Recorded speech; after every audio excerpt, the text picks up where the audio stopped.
Ma fille m'a abandonnée pour sa belle-mère et m'a exclue de sa vie. Des années plus tard, elle me recontactait parce que je vais mieux que sa mère et me demande de payer son mariage coûteux. Pour commencer, je suis honnêtement reconnaissante que ma fille Tara ait une excellente relation avec sa belle-mère Dani. Pour donner un peu de contexte, mon mari Marc et moi n'avions pas une bonne relation. Nous sommes tombés amoureux très jeunes et nous nous sommes mariés parce que nous pensions que c'était la bonne chose à faire. Je suis tombée enceinte de Tara, bien que Marc ait essayé d'être un bon père, il était aussi extrêmement paresseux. Il ne m'a jamais aidé avec Tara de quelque manière que ce soit. C'est moi qui la nourrissais, changeais ses couches, restais éveillée toute la nuit jusqu'à ce qu'elle puisse dormir, la baignais et la promenais. Marc était le parent amusant qui rentrait à la maison et passait 1 heure avec le bébé. Pendant 7 heures, je préparais ses repas ou nettoyais la cuisine. Marc dînait ensuite et allait dans son bureau pour jouer aux jeux vidéo. Si jamais je lui demandais de m'aider à la maison ou avec Tara, il me disait que c'était un travail de femme et que c'était ainsi que Dieu l'avait voulu. Cela nous menait à avoir des désaccords où je le suppliais de m'aider parce que j'étais trop épuisée, mais il refusait catégoriquement. Une fois, j'étais trop malade pour bouger, alors je lui ai demandé de s'occuper de Tara pour que je puisse me reposer et me rétablir. Il a commencé une dispute avec moi, me traitant de paresseuse et disant que sa mère n'avait jamais demandé d'aide à son père. Cela m'a vraiment mise en colère parce qu'il était autant le parent de Tara que moi. Cependant, il ne levait jamais le petit doigt. Je lui ai crié que s'il ne m'aidait pas, je ferais mes bagages et le quitterais. Cela l'a un peu secoué, alors il a grogné, mais à la fin, il a pris un congé pour s'occuper de Tara afin que je puisse dormir quelques heures. À l'approche de la fin de mon congé de maternité, j'ai demandé à ma mère si elle pouvait garder Tara pendant mes heures de travail et elle a accepté gracieusement. La mère de Marc n'a jamais proposé d'aider, mais ça me convenait. Marc n'aimait pas que je retourne travailler, car il essayait de me faire rester à la maison depuis longtemps, mais je refusais toujours. Maintenant, en y repensant, je suis reconnaissante de ne jamais avoir quitté mon travail, car Marc a perdu le sien lorsque son entreprise a réduit ses effectifs. Cela a été un choc pour lui, ainsi que pour d'autres employés qui ont été licenciés.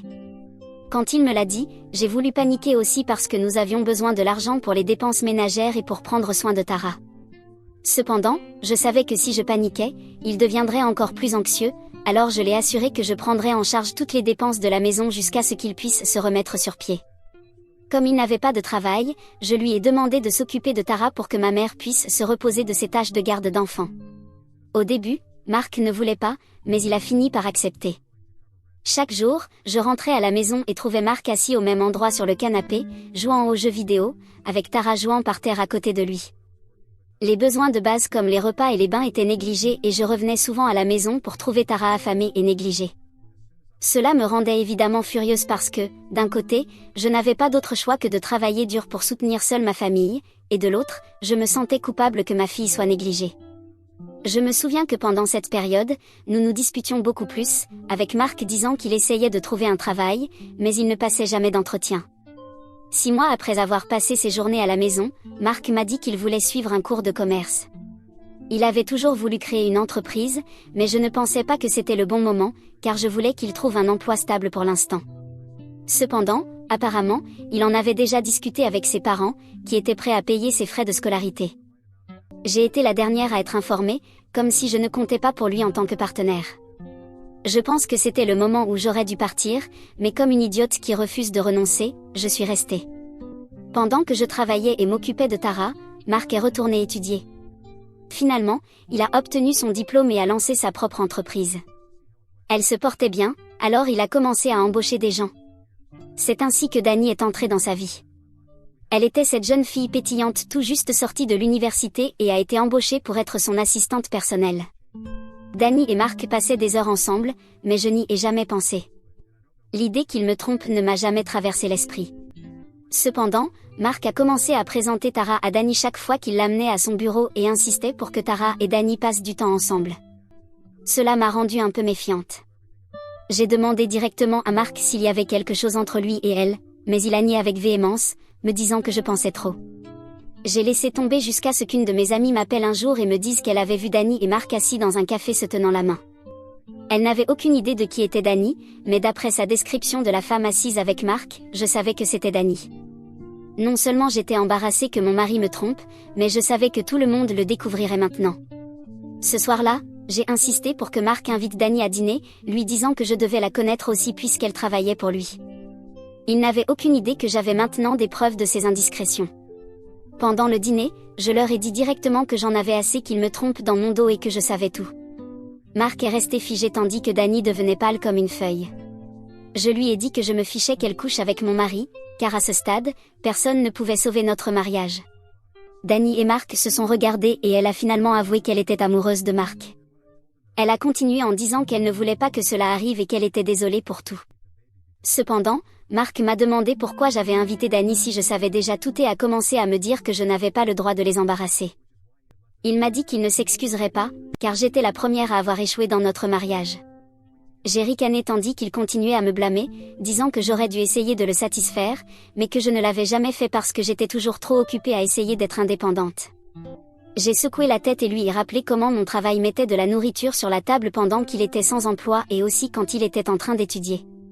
Marc a argumenté que j'aurais pu quitter mon emploi après que son entreprise se portait bien, mais je lui ai dit que je ne pouvais pas prendre de risques et que nous avions tous les deux besoin d'emploi pour apporter le revenu nécessaire à notre avenir. J'étais tellement furieuse contre cet homme pour avoir essayé de se soustraire à ce fiasco que je lui ai dit comment je ne l'avais jamais négligé ni Tara et que j'avais toujours fait toutes les tâches ménagères, indépendamment de mon travail, donc il n'avait pas le droit de me blâmer. Il a continué à essayer de me blâmer, mais je l'ai ignoré. J'ai regardé Dany et lui ai souhaité bonne chance avant de m'excuser de la table. Je savais exactement ce que je devais faire maintenant. D'une certaine manière, Marc s'était libéré du fardeau de trouver une excuse pour divorcer. Oui, j'étais amoureuse de lui à un moment donné, mais depuis Tara, nous étions devenus des colocataires vivant dans la même maison. J'étais celle qui faisait la majeure partie du travail à la maison de toute façon, donc je n'avais rien à perdre maintenant en le quittant. J'ai fait mes bagages ainsi que ceux de Tara pendant que Marc continuait à me demander ce que je faisais. Je lui ai dit que je partais et que je lui enverrais bientôt les papiers du divorce. Il a essayé d'argumenter en disant que j'étais trop froide et que nous devrions prendre le temps de réfléchir, mais je ne pensais pas qu'il y avait plus rien à penser. J'en avais simplement assez et je suis allée vivre chez mes parents pour l'instant. Si Par exemple, si son école l'emmenait en voyage, elle attendait de visiter son père pour qu'il signe le formulaire pour elle, même si je n'avais jamais eu de problème avec cela. C'était comme si elle ne voyait aucune réelle importance en moi dans sa vie. Je me retrouvais reléguée au second plan, une simple spectatrice dans sa vie. En conséquence, j'étais assez déprimée, mais pendant cette période, j'ai rencontré un homme qui a tout changé dans ma vie. Henri et moi nous sommes rencontrés lorsque j'étais au plus bas de ma vie. Quand nous avons commencé à sortir ensemble, il voyait à quel point le comportement de Tara m'affectait et me rassurait en me disant que tous les adolescents traversent une phase rebelle. Cependant, les choses ne faisaient qu'empirer. Tara et moi avions des disputes constantes, soit à propos de ses mauvaises notes, soit de son refus de rendre ses devoirs à temps, et c'est à ce moment-là que Tara commençait à tout me reprocher. Elle faisait également des commentaires constants sur la façon dont elle comprenait pourquoi Marc m'avait quitté pour Dany. C'était un sujet sensible pour moi et cela me brisait le cœur à chaque fois qu'elle le disait avec colère. Je déteste écrire cela, mais j'ai commencé à m'éloigner petit à petit de ma fille. Quand Tara a eu 18 ans et qu'il était temps pour elle d'aller à l'université, elle et Marc sont venus me parler de quelque chose d'important. Je pensais que c'était à propos des frais de scolarité et j'étais prête à dire à Marc que j'étais prête à payer la moitié de ses frais de scolarité, mais Marc m'a plutôt informé que Tara voulait que je renonce à mes droits parentaux. Je suis restée là, choquée, tandis que Tara me disait qu'elle y pensait depuis longtemps et qu'elle voulait que Dany l'adopte officiellement. J'étais tellement surprise qu'au début, je pensais que tout cela n'était qu'un mauvais rêve, mais Tara m'a supplié, disant qu'elle aimait plus Dany que moi et qu'elle voulait qu'elle soit sa vraie maman. Je lui ai demandé d'expliquer ses raisons, espérant la dissuader de poursuivre cette idée. Tara a parlé avec sincérité, expliquant qu'elle ressentait un lien plus fort avec Dany et qu'elle admirait les qualités et les accomplissements de sa belle-mère. Elle a exprimé que si elle devenait l'enfant légal de Dany, elle ferait également partie de son héritage, car c'était ce que les parents de Dany lui avaient dit. Pendant que Tara vidait son cœur, je luttais pour contenir mes émotions. C'était comme si mon monde s'effondrait autour de moi, comme si tout ce pourquoi j'avais travaillé si dur glissait entre mes doigts. La réalisation que ma fille ne me voyait plus comme sa mère a été un coup dévastateur, un qui m'a laissé avec un sentiment de perte profonde. Tara a continué à me supplier en disant qu'elle avait toujours vu Dany comme sa vraie mère, alors je ne devrais pas lutter contre cela. Marc a pris la parole, en accord avec Tara, en me disant que je ne devais pas prendre cela personnellement et que je devais respecter les souhaits de Tara. Pendant les semaines suivantes, j'ai eu une décision difficile à prendre. Malgré la douleur qui parcourait mes veines, je savais que je devais considérer les souhaits de Tara. Je ne pouvais pas la forcer à maintenir une relation qu'elle ne désirait plus, ni lui refuser l'opportunité de chercher le bonheur à ses propres conditions. Mes parents ont essayé de parler à Tara, mais elle a refusé de répondre à leurs appels. Dans les jours qui ont suivi, j'ai lutté avec un tourbillon d'émotions conflictuelles. J'ai pleuré la perte du lien que j'avais partagé avec Tara, pleurant pour la fille que j'avais autrefois connue. Mais au milieu de la douleur, j'ai également ressenti un sentiment de résignation, une acceptation tranquille de l'inévitable. Je pleurais constamment devant Henri, qui était le seul à rester à mes côtés. Même lui pensait que ce que Tara me faisait était incroyablement cruel. Avec le cœur lourd, j'ai accepté à contre-ségur la demande de Tara, sachant que cela marquerait la fin d'un chapitre dans nos vies. Je ne vais pas entrer dans les détails juridiques, mais cela a pris quelques semaines. À la fin, Tara et moi avons été légalement séparés et Dany a poursuivi le processus d'adoption. Après cela, Tara a essentiellement cessé de me parler. Je ne peux même pas décrire à quel point ces jours ont été douloureux pour moi. J'avais vécu jusqu'alors uniquement pour ma fille, mais la voir s'éloigner de ma vie a été extrêmement douloureux. Je dois admettre qu'Henri m'a gardé en vie et ne m'a jamais laissé tomber. Il m'a encouragé à aller en thérapie et à emménager avec moi pour pouvoir prendre soin de moi. J'ai même quitté mon travail à ce moment-là et il s'est complètement occupé de moi. J'ai été diagnostiquée avec une dépression et j'ai commencé à prendre des médicaments. En voyant Henri me soutenir, j'ai trouvé une nouvelle raison de rester en vie. Petit à petit, j'ai commencé à guérir et à arrêter de me blâmer pour tout. Il m'a encouragé à rejoindre son entreprise juste pour me tenir occupée et j'ai accepté. Henri était le partenaire que je n'avais jamais eu, mais que je méritais. Je me suis plongée dans mon travail et dans ma relation avec Henri, trouvant de la joie dans les plaisirs simples que la vie avait à offrir. Au cours des 6 dernières années, j'ai travaillé avec Henri pour développer son entreprise et il m'a fait partenaire à part égale et m'a donné une place à la table. Nous nous respectons professionnellement et personnellement. Nous nous sommes mariés et avons construit une bonne vie pour nous. Jamais dans mes rêves les plus fous, je n'aurais pensé que Tara, qui ne m'avait même pas appelé une seule fois au cours des dernières années, me téléphonerait de manière inattendue hier. Son appel inattendu m'a prise par surprise, provoquant un tourbillon d'émotions que je pensais avoir enterré profondément. Elle m'a demandé comment allait ma vie et m'a informé de la sienne. Je ne savais pas pourquoi elle appelait, mais j'étais heureuse qu'elle se souvienne de moi après tout ce temps. À la fin de la journée, peu importe ce que dit un document légal, elle était ma fille et je continuerai toujours à l'aimer, peu importe combien elle m'a blessée. Je pensais qu'elle avait mûri et qu'elle voulait avoir une relation avec moi.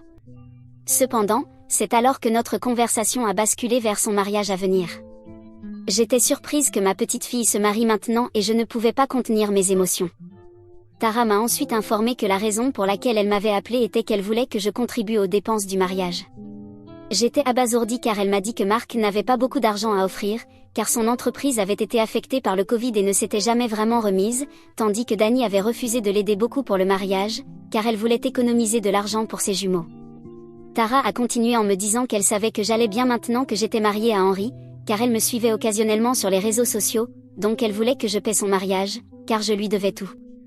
Mes émotions de joie et d'enthousiasme se sont rapidement transformées en choc et en incrédulité, car je ne pouvais pas croire ce que Tara disait. Elle agissait de manière extrêmement arrogante alors qu'elle avait été celle qui m'avait laissé derrière. Je lui ai dit poliment que bien que j'étais heureuse qu'elle veuille avoir une relation avec moi, je n'allais pas simplement pardonner et oublier tout ce qui s'était passé dans le passé. Je lui ai rappelé comment elle voulait essentiellement que je renonce à mes droits parentaux pour que Dany puisse l'adopter et comment elle considérait Dany comme sa vraie mère, donc je ne voyais pas pourquoi elle avait besoin de mon aide de quelque manière que ce soit. Tara a argumenté que j'étais toujours sa mère biologique et que ce n'était pas juste que j'ai autant d'argent maintenant. Elle m'a dit que lui donner quelques milliers de dollars pour le mariage ne serait pas un gros problème. Je lui ai clairement fait comprendre que bien que je lui souhaite tout le bonheur du monde, je ne pouvais pas simplement écrire un chèque en blanc pour couvrir les frais de son mariage. Elle est devenue furieuse et m'a appelé par quelques mots méchants, me reprochant essentiellement de l'avoir abandonnée et me disant que je n'avais pas assez lutté pour elle il y a des années. C'était comme si elle essayait de saisir n'importe quelle excuse pour justifier ses actions et notre conversation n'allait vraiment nulle part. Elle a raccroché furieuse et maintenant je me demande si j'aurais dû aider ma fille pour son mariage, ce que je peux très bien me permettre de faire, peu importe quoi, pour ne pas aider ma fille. Mise à jour 1. Je n'avais jamais imaginé que ce post deviendrait viral en quelques jours. J'ai reçu des centaines de messages de parfaits inconnus sur Reddit me disant que je ne devrais pas céder sous aucune circonstance aux demandes de ma fille. Quand j'ai publié cela, je me sentais si coupable parce qu'après tout, c'est ma fille, mais voir tous vos commentaires sur la façon dont elle me manipule essentiellement m'a fait remettre en question mes propres jugements. Il est très difficile en tant que parent d'arrêter d'aimer son enfant, même s'il ne veut plus de vous.